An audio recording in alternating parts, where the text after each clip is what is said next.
Start. ती धार धार तलवार होती, ती स्त्री शिक्षणाचा अंगार होती. ती धार धार तलवार होती, ती स्त्री शिक्षणाचा अंगार होती. ती प्रेरणा होती, ती स्फूर्ती होती. ती प्रेरणा होती, ती स्फूर्ती होती. ती विद्येचा अलंकार होती. ती विद्येचा अलंकार होती. ती अशी स्त्री होती जी समाजाच्या भीतीने कधी डगमगली नव्हती. ती अशी स्त्री होती जी समाजाच्या भीतीने कधी डगमगली नव्हती. ती लढत होती, ती जगत होती. ती लढत होती, ती जगत होती. जगण्याबरोबर साऱ्यांना जगवत होती. जगण्याबरोबर साऱ्यांना जगवत होती. ती स्त्रियांना घडवत होती. ती स्त्रियांना घडवत होती. ती आशा होती, ती भाषा होती. ती आशा होती, ती भाषा होती. ती नवपर्वाची दिशा होती. ती नवपर्वाची दिशा होती. ती स्त्रियांचा आधार होती. ती स्त्रियांचा आधार होती. होय, ती सावित्रीच होती. ती सावित्रीच होती.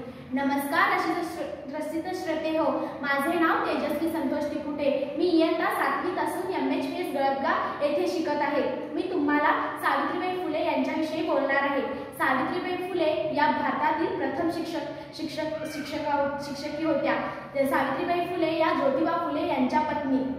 त्यांनी समाजातील स्त्रियांच्यावर होणाऱ्या अन्याय अत्याचाराविरुद्ध आवाज उठवला. त्यांनी पुणे येथे मुख्य महिलांसाठी शाळा सुरू केली. त्यांनी विधवा पुनर्विवाह करू शकतात यासाठी त्यांनी विधवा पुनर्विवाहाला प्रोत्साहन केले.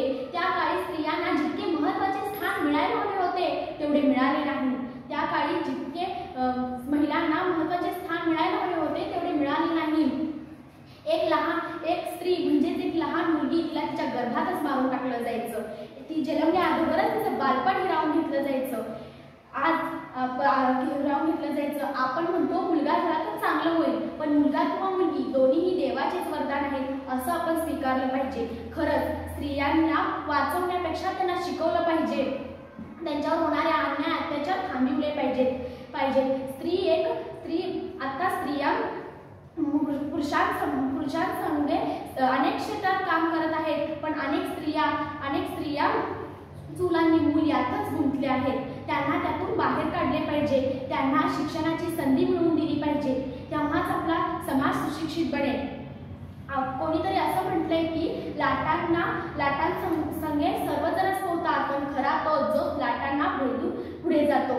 मी शेवटी एवढेच सांगेन की समाजाला जिने दिली ज्ञानाची सावली. समाजाला जिने दिली ज्ञानाची सावली. धन्य ती क्रांती ज्योती सावित्री माऊली. सावित्री माऊली. एवढे बोलून